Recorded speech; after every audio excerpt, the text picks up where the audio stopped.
やっほー、皆さんこんにちは、くみです。今回の動画も見に来てくれてありがとうございます。今回は私のポッドキャストエピソード22撮っていきたいと思います。今日の日付は9月の24日です。9月24日の水曜日にこのポッドキャストを撮っています。みんな今週どうだった？はい。私はね、あさって関西の万博に初めて行くんです。やっと行くことができます。めっちゃ楽しみです。みんな知ってますか？万博。はい。多分知ってる人多いと思うんですけど、今私が住んでる大阪でワールドエクスポやってるんですね。で、なんかいろんな国のパビリオンとかが出てて、いろんな国のご飯とかが食べれたりとか、なんかショーが見れたりとかするんですけど、ずーっと行きたくて、けど、なんか結局やっぱり大阪に住んでるから別に行こうと思ったらいつでも行けるじゃん。っていうので、行くタイミングがなくて、今まで来てしまったんですけど、万博がね、10月の中旬くらいにもうすぐ終わるんですね。で、やっと、私の母が誘ってくれて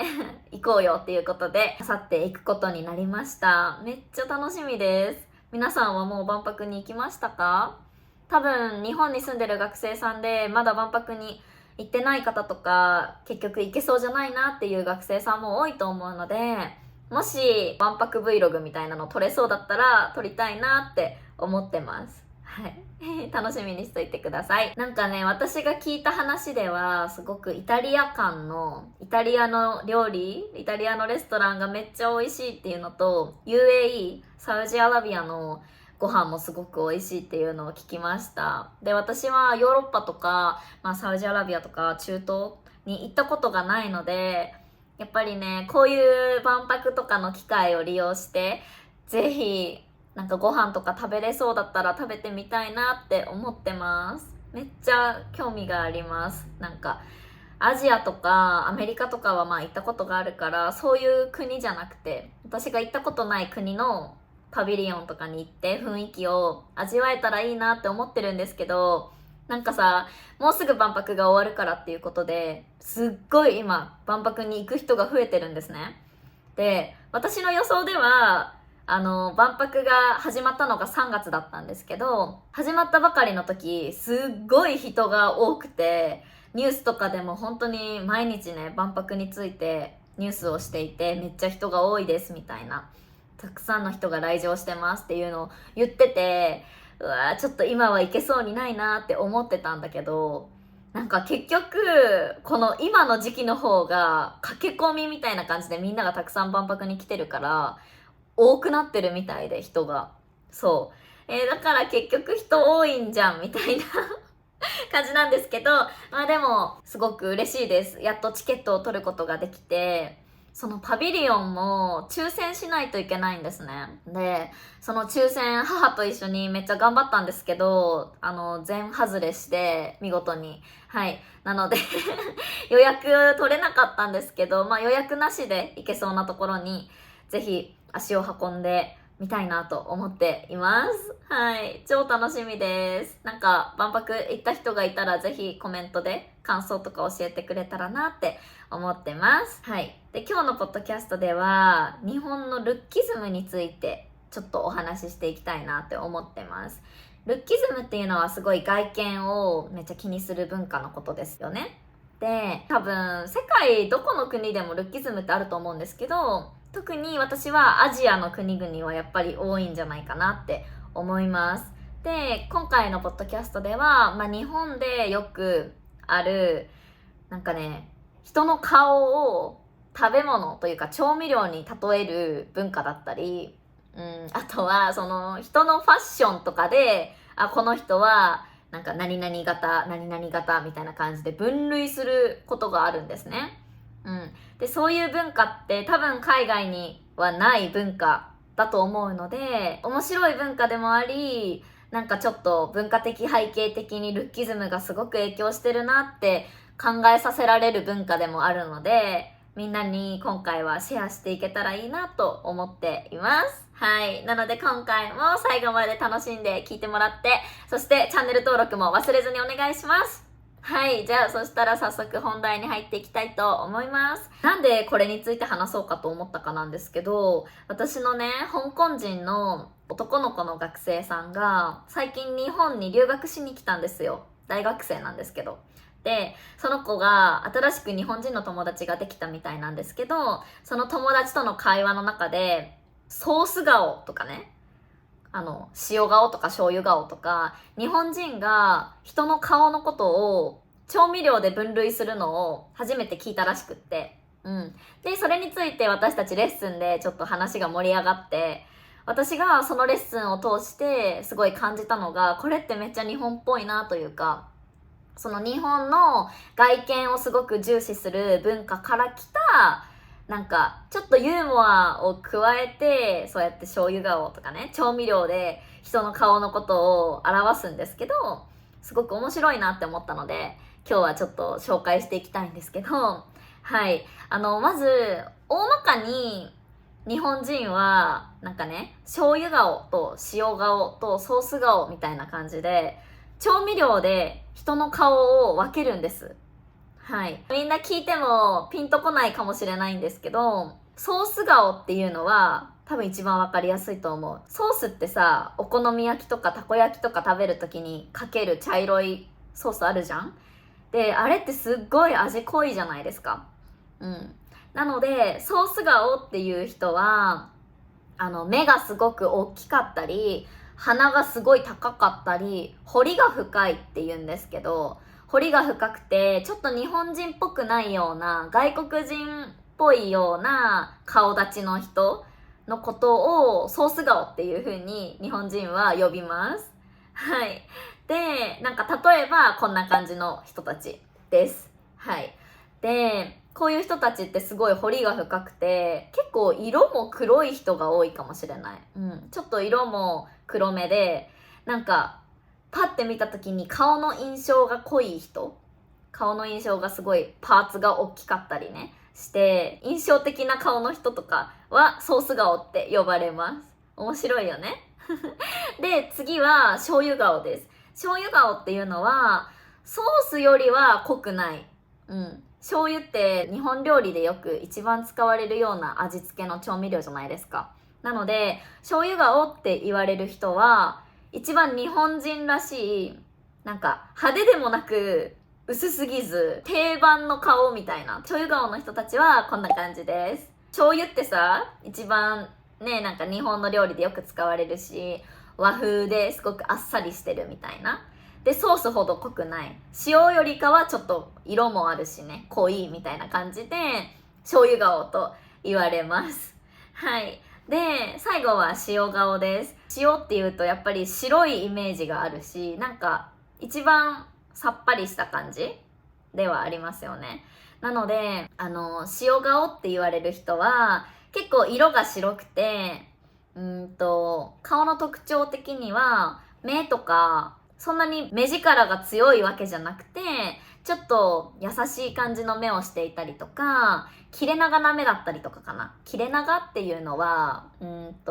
目がこうパッチリ二重なわけじゃなくて、一重でちょっと長めの目をしていたりとか、なんかこの輪郭とかも、輪郭って言うんですけど、フェイスラインのこと。輪郭とかも結構シャープな、直線的な、輪郭の形をしている人だったりとか、そういう人が結構塩顔って言われるんじゃないかなって思います。塩顔って言われる人たちは、まあこんな感じのイメージです。はい。なんか多分 K-POP のアイドルとか、韓国人の男性とかは日本でいう塩顔の顔の人が多いんじゃないかなって思います。色が白かったりね。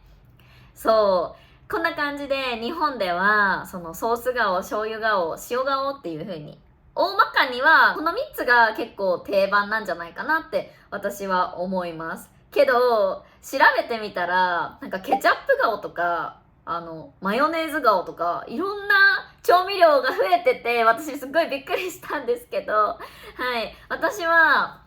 ケチャップ顔とかマヨネーズ顔みたいなのは聞いたことなかったです。うん。醤油ソース塩だけ知ってました。でも他にもいろいろ味噌とかね、なんか酢とかも言われるみたいですよ。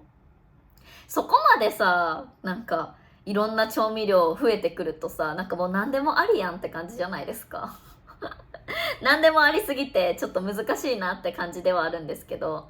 私はちなみに何顔なんでしょうね。ちょっとわかりませんが。まあでも私多分塩とソースではないなって思うので、塩ソース醤油で分けるんだったら多分私は醤油顔かなって思います。はい。皆さんはどうでしょうか？自分は何顔だなって思いますか？はい。なんで調味料で分類するんだっていう話なんですけど、塩とソースと醤油って日本の家庭には絶対ね、どの家庭にもあるような定番の調味料なので、その調味料で人の顔を表すってすごく日本人にとってはパッとイメージしやすいですね。味を全部分かってるからこそ、ソース顔って言われると、あ、めっちゃ顔濃いんだろうなとか、塩顔って言われるとすごいあっさりした顔立ちなんだろうなとかね。そういうのがイメージしやすくて、日本人の共通認識でみんながイメージできるから、多分調味料で表すっていうのと、まあシンプルに面白いよね。ユーモアをちょっと交えて、人の顔を表してるっていうのはあるんじゃないかなって思います。うん。でもなんかカレー顔とかマヨネーズ顔みたいになんか意味わかんないところまで来ちゃってるから、これはもう完全にネタとして使ってますね。ネガティブな意味でもポジティブな意味でもなくて、その例えば女の子同士の会話の中で最近新しい人とデートしたんだけどみたいな話をするとするじゃん。そしたらどんな人なんみたいななるじゃん絶対。でその時に、ちょっと顔のタイプで言うと塩顔かなみたいな、こんな感じで言うとすごいみんながパッとイメージしやすいんですよね。きっとこういう感じの顔の人なんだろうなっていうのがみんなイメージしやすい。だからそういう風にネタ的に使われることが多いんじゃないかなって思います。なんかあとは結構自虐する人もいますね。めっちゃソース顔だからみたいな感じで自虐する、自分で自分のことをちょっとけなすことを自虐って言うんですけど、そうたまに自虐として自虐ネタでこういうのを使う人もいます。まあ面白いですよね、シンプルにこう聞いてて。調味料で人の顔を分類するっていうのは、けどこれってもう完全にルッキズムというか、本当外見をめっちゃ気にする日本の文化から来てるものですよねってなんか改めてすごく感じましたね。あとその顔だけじゃなくて、日本ではそのファッションとか人の服装を見てその人を分類するっていうことがあるんですけど、例えばみんな聞いたことあるかな、地雷系とか言われるファッション知ってますか？地雷系っていうのは、なんか地雷ってさ、そもそもさ、みんな知ってるかな？なんか地面の下に隠されていて、それを踏んでしまったらバーンって爆発するのを地雷って言うんですけど、でなんでこれが地雷系っていう風に人のファッションとか、人の性格とかに使われるかなんですけど、その地雷系ファッションをしてる人たちってなんだろうな、地雷系のファッションってこういう感じなんですけど、なんか見た目はちょっと黒とかピンクとかレースとかそういうものを使って可愛い感じではあるんですけど、メイクとかもそうだけど結構病んでる雰囲気を醸し出してるんですよね。病んでるっていうのはね、なんか、精神的にちょっと不安定だったり落ち込んでる人のことを病んでるって言うんだけど、そうでなんかその地雷系のファッションをする人とかも日本ではよく原宿とか新宿とかわかんない、原宿とかに多いんじゃないかなと思います。皆さん見たことがあるんじゃないでしょうか。ロリータとはちょっと違いますね。ロリータファッションも服装的には結構似てるんだけど、ロリータはどっちかというと本当もっと可愛い可愛い可愛いって感じじゃん。メルヘンな感じ。けど地雷系っていうのはどっちかというと黒っぽい感じで、もうちょっと闇だったりダークサイドな部分を持ってる感じですね。イメージわかりますか？ロリータファッションと地雷系のファッションちょっと貼っておくので比べてみてください。はい。だからロリータはほんともっと可愛い可愛いっていう感じだけど、地雷系はちょっとなんかダークサイドな部分も隠れてる感じですね。メイクとかもやっぱりなんか目の下にすごいピンクとかを入れてあとチークとかも結構ね、この辺をめっちゃ赤くしたりして、っていうパッと見て、あ、この人は地雷系なんだなっていうのが分かりやすいですね。で、よく言われるのは、その地雷系の人たちって見た目としてはちょっと可愛い感じだけど、中身が病んでる人だったり、メンヘラっていうのは病みやすいっていう意味ですね。病みやすかったり、例えば恋人との束縛がめっちゃ激しかったり、嫉妬がすごい激しかったり、そういう人のことをメンヘラって言うんですけど、そういうメンヘラの人が多いから地雷系っていう風に呼ばれてます。見た目からはわからないちょっと性格の闇の部分みたいなのがあるから地雷って呼ばれてるんですね。意味わかりますか？はいです。で、こういう地雷系って呼ばれる人がいたり、あとは量産型とかもよく最近言われますね。量産型っていうのは同じような髪型だったり、みんなと同じような服装をしてる人のことを量産型って言います。なんか量産型っていうのはね、全然ポジティブじゃないかも言われて、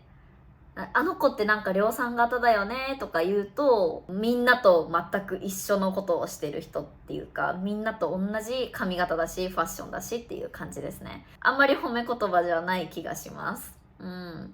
で、女の子の量産型っていうのは本当に、日本のこうビューティースタンダードというか人気なのってやっぱり可愛いって感じじゃないですか。最近は結構 K-POP がトレンドなので、K-POP 系の服装とかも量産型に入るかもしれないですけど、やっぱり可愛らしいっていう感じが日本の女の子の量産型と言われる服装かなと思います。で、前髪もこうパッツン前髪って言うんですけど、こう前髪がある状態ですね。こう垂らして短く切ってある状態のことですね。をパッツンって言うんですけど、そういう前髪をした女の子だったり、みんなと同じような可愛らしい服装をしている人のことを量産型女子っていう風に呼びます。はい。で、男性で言うと、日本の量産型男子は、最近で言うと結構やっぱり K-POP の影響が強くて、みんな K-POP 男子みたいな感じの服装をしてるので、なんか髪型で言うとマッシュの髪型だったり、服装は韓国男子みたいな感じの服装をしている人が量産型男子って呼ばれる分類に入る人たちじゃないかなと思います。なので量産型っていうのは結構無難でおしゃれではあるけど、みんなと同じだよねみたいな感じですね。褒め言葉ではない気がします。はい。私がもし量産型って言われたら結構傷つくかも。はい。そんな感じで地雷系って呼ばれたり、量産型って言われたり、なんか人の外見でその人のことを判断して、その人は量産型、この人は地雷系っていう風に分類するんですよね。で、この文化がすごくルッキズム、その性格じゃなくて外見をまずすごく重視するっていう文化から来てるものだなって感じています。はい、皆さんはどう思いますか？皆さんの国にはそういう風に顔を何かで例えてこうラベル化したりとか、外見を服装とかで判断して人をこういう風に分類するっていう文化はありますか？どうでしょうか？はい。特に他にも日本ではオタク系とかさ、K-POP 系とか古着系とか、ほんといろんな感じで分類しますね、人のことを。みんなも聞いたことがあるんじゃないでしょうか。はい。私は何系なんだろう、ちょっとわかんないです。そんな感じで、こういうのって面白い文化ではあるんですけど、人のことを見た目でラベル化するっていうのはやっぱりルッキズムから来てるなってとても思いますね。なのでユーモアとかがあって面白い文化ではあるけど、ちょっとなんかね、日本らしい文化というか、特にアジアではあるんじゃないかなって思います。はい。で、このルッキズムの問題点としてはやっぱりなんか可愛くなくちゃダメとかイケメンじゃないとダメみたいな、本当に外見を重視する文化が強すぎて、特にやっぱり SNS が普及してからはこうインスタグラムとかで写真を見るたびに、あ、この子はめっちゃ可愛いとか、この子のスタイルはとっても細くて可愛いみたいな。で、私と比べちゃって、私は全然なんでこんな可愛くないんだろうとか、なんで私はこんなに太ってるんだろうとか、そういう風に外見だけを見る若者が増えてしまっているなっていう感じはしますね。まあ外見はもちろん人を判断する上で一つの要素にはなると思うんですけど、でもすごく外見をめっちゃ重視するっていうところが日本の社会問題にもなってるかなって思います。それですごく苦労するというか、外見の評価、見た目の評価っていうのに縛られてしまう若者が結構多いんじゃないかなって思いますね。なので最近ではその会社の面接とかでもブラインド面接みたいなのもなんかちょくちょくあるみたいで、ブラインド面接っていうのは今までは履歴書とかに顔写真みたいなの絶対貼ってたんですけど、そういう写真とかを一切なくして、本当にその人のスキルと能力だけで人を評価しましょうっていう動きですねが増えてきてるっていうか、まあそういう会社もあるみたいです。顔写真がないっていうことで見た目からの評価はできないじゃないですか。今まで、まあ多分今でもそうなんですけど、やっぱり日本は面接ですごく見た目を無意識的に評価してる会社が多いと思うんですよね。やっぱり清潔感だったり身だしなみっていうのは結構重要視されると思います、日本では。例えばサービス業においてやっぱり細くて見た目が綺麗な人の方が受かりやすいみたいなのってきっとあると思うんですね、少なからず。で、そういうのはすごくルッキズムで日本の文化に影響しているものなんじゃないかなって思います。皆さんの国ではどうでしょうか。今回の動画では日本のそのルッキズムとか、日本のルッキズムから来る顔の分類だったり服装とかで人を分類するっていうね、文化についてお話ししてみたんですけど、どう思いましたか？皆さんの国では同じような現象が起きてますか？はい。なんかちょっとずつやっぱり多様性みたいな、やっぱりちょっとずつ日本も人のことを見た目で判断するんじゃなくて、中身やスキル、能力で判断していくっていう、会社とかにおいてね、そういう会社も増えてはいると思うんですけど、